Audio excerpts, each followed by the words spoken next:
എന്തേ? ഏ സുഖല്ലേ?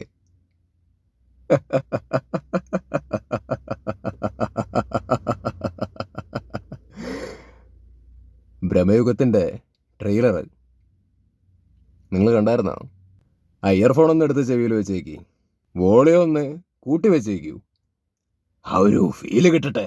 ശരിയല്ലേ? So let's watch it.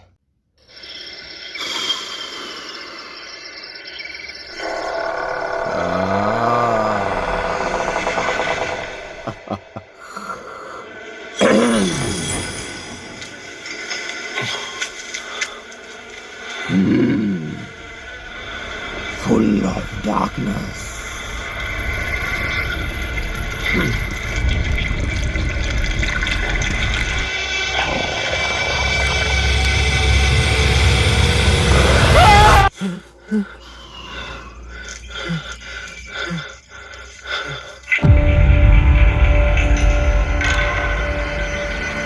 കാലം എന്തൊരരസ്യന. Voice and modulation. വിരസതയുടെ പ്രളയത്തിൽപ്പെട്ട് മുങ്ങിത്താവുമ്പോ പൈതണി തന്നെയാ നല്ലത്. ഇത് കരുക്കള്, ഇത് രണ്ടും പകിടാം. എറിയുമ്പോ വീണെണ്ണം നോക്കി കരു നിൽക്കണം.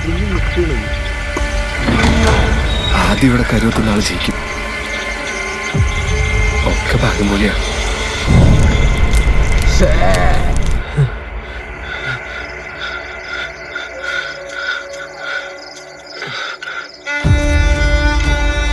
ഇത് കരുക്കള്, ഇത് രണ്ടും പകിടാം. എറിയുമ്പോ വീണെണ്ണം നോക്കി കരു നിൽക്കണം. ആദ്യം ഇവിടെ കരുവത്തുന്ന ആൾ ജയിക്കും. ഒക്കെ ഭാഗ്യം പോലെയാ.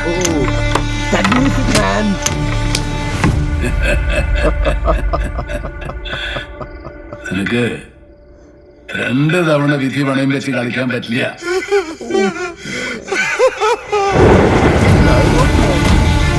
ഇത് കരുക്കള്, ഇത് രണ്ടും പകിടാം.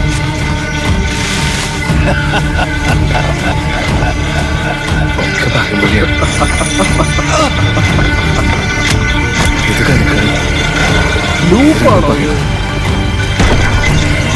സംതിങ് ഇത് കരുക്കള്, ഇത് കരുക്കള്, ഇത് കരുക്കള്, ഇത് കരുക്കള്, ഇത് ഭ്രമയുഗ, കലിയുഗത്തിന്റെ ഒരു അപഭ്രംശം. That face, that devil laugh. എന്റെ അമ്മോ, കൊതിയോടുകൂടി കാത്തിരിക്കുന്ന സിനിമയാണിത്. പറഞ്ഞ് ഹൈപ്പ് കയറ്റണ്ട എന്നൊക്കെ ആരൊക്കെ പറഞ്ഞാലും ശരി, മാൻ, ഇതൊക്കെ കാണുന്ന സമയത്ത് നമ്മൾ എങ്ങനെ കൊതിക്കാതിരിക്കും, അല്ലെങ്കിൽ എങ്ങനെ ഹൈപ്പില്ലാതിരിക്കും? അത്രയും എക്സ്പെക്റ്റേഷൻ ഇതൊക്കെ കണ്ടിട്ട് ഉണ്ടായില്ലെങ്കിൽ അത്ഭുതമുള്ളൂ. ഞാൻ അത്രയും എക്സ്പെക്ട് ചെയ്തിട്ട് തന്നെയാണ് കാത്തിരിക്കുന്നത്. പിന്നെ ഞാൻ ഇതിൻ്റെ ടീസർ വന്ന സമയത്ത് എന്നെ പറഞ്ഞ കാര്യം റിപ്പീറ്റ് ചെയ്യുന്നു. ഈ സിനിമയുടെ സംവിധായകൻ ഭൂതകാലത്തിൻ്റെ സംവിധായകനാണ്. അപ്പം ആ സിനിമയിലൂടെ തന്നെ മൂപ്പരുടെ റേഞ്ച് എന്താണെന്നുള്ളത് കാണിച്ചു തന്നതാണ്. മൂപ്പർക്ക് അറിയാം, പണി അറിയാം മൂപ്പർക്ക്. കാരണം ഭൂതകാലം തന്നെ കണ്ടിട്ടുള്ള ആൾക്കാർക്ക് അറിയാമല്ലോ. ലൈക്ക് അത്രയും എൻഗേജിങ് ആയിട്ട് വേറെ റേഞ്ചിൽ എടുത്തു വെച്ചിരിക്കുന്ന ഒരു സിനിമയാണ്. അത് OTT-യിലാണ് ഇറങ്ങിയത്. പക്ഷെ അത് OTT-യിൽ കണ്ട സമയത്ത് ആ സിനിമ തിയേറ്ററിൽ ഇറങ്ങിയിരുന്നെങ്കിൽ എന്നാണ് ഞാൻ ചിന്തിച്ചത്. ബിക്കോസ് അത്രയും നമുക്ക് എൻജോയ് ചെയ്തിട്ട് OTT-യുടെ ഡബിൾ ഫീൽ നമുക്ക് തിയേറ്ററിൻ്റെ അകത്ത് നിന്ന് കിട്ടിയേനെ. കാരണം അമ്മാരി പടമായിരുന്നു അത്. സോ ഭൂതകാലം പോലത്തെ ഒരു സിനിമയൊന്നും അല്ല കേട്ടോ ഞാൻ ഈ ഭ്രമയുഗത്തിൽ നിന്ന് പ്രതീക്ഷിക്കുന്നു. ഒരിക്കലുമല്ല. മറ്റത് കഴിഞ്ഞു, ഭൂതകാലം കഴിഞ്ഞു. ഇതിൻ്റെ അകത്ത് ഡിഫറെൻ്റ് ആയിട്ടുള്ളൊരു അപ്രോച്ചാണ് ഇതിൻ്റെ സംവിധായകൻ എടുത്തിരിക്കുന്നത് എന്ന് തന്നെയാണ് നമുക്ക് മനസ്സിലാക്കാൻ വേണ്ടി കഴിയുന്നത്. അപ്പോൾ കൂടുതലൊന്നും മനസ്സിൽ ഞാൻ ഈ ഒരു സിനിമ അങ്ങനെയായിരിക്കും ഇങ്ങനെയായിരിക്കും എന്നുള്ള രീതിയിലൊന്നും ചിന്തിച്ച് കൂട്ടുന്നില്ല. എന്തായാലും ഒരു ഫ്രഷ് ആയിട്ടുള്ളൊരു അനുഭവം നമുക്ക് തിയേറ്ററിൽ ഇത് ഇറങ്ങുന്ന സമയത്ത് കാണാൻ വേണ്ടിയിട്ട് പറ്റുമെന്ന് തന്നെയാണ് പ്രതീക്ഷിക്കുന്നത്. പുതിയൊരു എക്സ്പീരിയൻസ് തന്നെ ആയിരിക്കും തന്നെയാണ് ഞാൻ പ്രതീക്ഷിക്കുന്നത്. എന്തായാലും വെറുതെ ഒരു പടം ആയിരിക്കില്ല എന്ന് തന്നെയാണ് എൻ്റെ ഒരു വിശ്വാസം. എന്തായാലും ഞെട്ടിക്കും. മമ്മൂക്കയുടെ ക്യാരക്ടർ, മാൻ, ഞാൻ കൂടുതലും സിനിമ ഇതിൻ്റെ കഥയൊക്കെ ആ രീതിക്ക് എന്താണെന്ന് വെച്ചാൽ ആയിക്കോട്ടെ. പക്ഷേ ഏറ്റവും കൂടുതൽ കൊതിച്ച് കാത്തിരിക്കുന്നത് മമ്മൂക്കയുടെ ഈ ഒരു ക്യാരക്ടർ എന്തായിരിക്കും, അല്ലെങ്കിൽ ആ ക്യാരക്ടറിൻ്റെ പെർഫോമൻസ് എങ്ങനെയായിരിക്കും എന്ന് കാണാൻ വേണ്ടിയിട്ടാണ് ഇരിക്കുന്നത്. കാരണം മമ്മൂക്കയുടെ ഡയലോഗ് ഡെലിവറിനെ കുറിച്ചിട്ടൊന്നും ഞാൻ പറയേണ്ട കാര്യമില്ല. മൂപ്പര് അതൊക്കെ പണ്ടേ തെളിയിച്ചിട്ട് വിട്ട കേസുകളാണ്. ബട്ട് സ്റ്റിൽ മാൻ, മൂപ്പരുടെ ആ ഒരു വോയിസും ആ വോയിസ് മോഡുലേഷനും ഒക്കെ എപ്പോൾ കേട്ട് കഴിഞ്ഞാലും അതിനൊരു ഫീൽ ആക്ച്വലി ഉണ്ട്. ഇപ്പം ഇതിൻ്റെ അകത്താണെങ്കിലും നിങ്ങൾക്ക് അറിയാലോ, ഒരു നെഗറ്റീവ് ഷെയ്ഡ് അല്ലെങ്കിൽ ഒരു ഡാർക്ക് മൂഡിലുള്ളൊരു കഥ പറയുമ്പോൾ ഈ ഒരു ക്യാരക്ടർ ഒരു ഡയലോഗ് ഡെലിവർ ചെയ്യുന്ന സമയത്തുണ്ടാവുന്ന ആ ഒരു മോഡുലേഷനും ആ ശബ്ദ ഗാംഭീര്യവും മൂപ്പരുടെ സ്ക്രീൻ പ്രസൻസും മൂപ്പരുടെ ഫേസിലുള്ള ആ ഒരു ഭാവവും എല്ലാം കൂടി അങ്ങോട്ട് നമ്മൾ ഈ ട്രെയിലറിലൂടെ കാണുന്ന സമയത്ത് തന്നെ നമുക്ക് ആ ഒരു ഇമ്പാക്റ്റ് ആക്ച്വലി കിട്ടുന്നുണ്ട്. സോ ഇതൊരു ബിഗ് സ്ക്രീനിലേക്ക് വരുന്ന സമയത്ത് തരാൻ വേണ്ടി പോകുന്ന ഒരു ഇമ്പാക്റ്റ് എന്തായിരിക്കും എന്നുള്ളതിനെ കുറിച്ചിട്ടാണ് ഞാൻ ചിന്തിക്കുന്നത്. നമുക്കിങ്ങനെ വിരിഞ്ഞിങ്ങനെ നിൽക്കണേ, മുടിയൊക്കെ ബാക്കിലേക്കൊക്കെ ചീന്തി, പിന്നെ ആ ഒരു ലാഫ് ആയിക്കോട്ടെ, അല്ലെങ്കിൽ ലാസ്റ്റ് വന്നൊരു കാണിച്ചു, അതിൽ ആ ചിരി യെസ്, അതിൻ്റെ കൂട്ടത്തിൽ മൂപ്പരുടെ ഫേസ് ഒന്ന് ശ്രദ്ധിച്ചു നോക്കിക്കഴിഞ്ഞാൽ അറിയാൻ വേണ്ടി പറ്റും. മാതിരി സാധനമായിട്ടുണ്ട്. സോ മാൻ, കാത്തിരിക്കുകയാണ്, എക്സൈറ്റഡ് ആയിട്ട് കാത്തിരിക്കുകയാണ് 15-ാം തീയതിക്ക് വേണ്ടിയിട്ട്. ഏതായാലും ഗംഭീരമാവട്ടെ, അടിപൊളിയാവട്ടെ, വേറെ ലെവലാവട്ടെ. മമ്മൂക്കയുടെ ഈ ഒരു സിനിമയും കൂടിയും ഹിറ്റ് ആവുകയാണെന്നുണ്ടെങ്കിൽ, മൂപ്പരെ ഓൾറെഡി രണ്ടും കൽപ്പിച്ചിട്ട് നിൽക്കുകയാണ്, ഇതും കൂടി ഹിറ്റ് ആവുകയാണെന്നുണ്ടെങ്കിൽ കണ്ടിന്യൂസ് ആയിട്ടുള്ള പട്ടേ എന്നുള്ള വേറെ ലെവല് ഹിറ്റുകളാണ് സമ്മാനിക്കാൻ വേണ്ടിയിട്ട് പോകുന്നത്.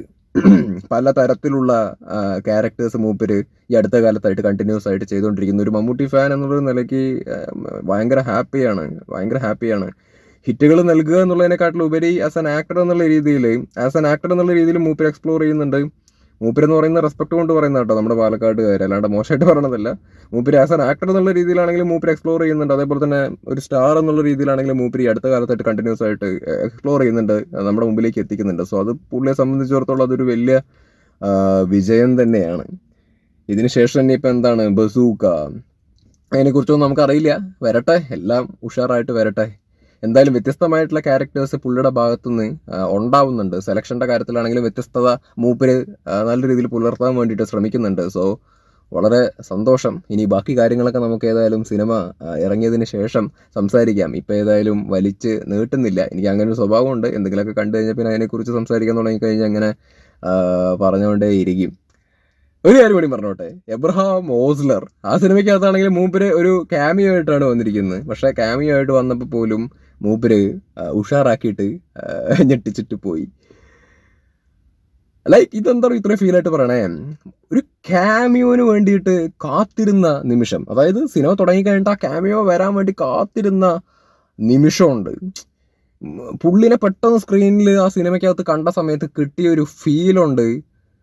ആ സമയത്ത് ഞാൻ ഫസ്റ്റ് ഡേ ആണ് പോയത്. അപ്പോൾ ആ സമയത്ത് തിയേറ്ററിൽ ഉണ്ടായിരുന്നൊരു റെസ്പോൺസ് എന്ന് പറയുന്നുണ്ടല്ലോ, അത് എക്സ്പീരിയൻസ് ചെയ്യുന്ന സമയത്ത് തന്നെ നമുക്ക് മനസ്സിലാക്കാൻ വേണ്ടിയിട്ട് പറ്റും. അത് മമ്മൂട്ടി എന്ന് പറയുന്നൊരു ബ്രാൻഡിൻ്റെ ഒരു മികവ് തന്നെയാണ് എന്ന് ഞാൻ വിശ്വസിക്കുന്നു. അല്ലാതെ അങ്ങനെ തന്നെയാണ്. അപ്പോൾ ഇങ്ങനെ പൊക്കി അടിക്കണ്ട എന്നൊക്കെ നിങ്ങൾ പറയുമായിരിക്കും. ബട്ട് നോ പ്രോബ്ലം, പൊക്കി അടിക്കേണ്ടതിനെ പൊക്കി തന്നെ അടിക്കണം. അല്ലാതെ നമ്മൾ എന്തിന് ചുരുക്കി പറയണം, എക്സാജറേറ്റ് ചെയ്ത് പറയുന്നതല്ല. വളരെ ഓണസ്റ്റായിട്ട് അത്രയും എക്സൈറ്റ്മെൻറ്റ് കൊണ്ട് തന്നെയാണ് ഇത്രയും ഇരുന്നിട്ട് പറഞ്ഞത്. Mammootty the legend. So waiting for the movie. Let's watch. Bye, take care.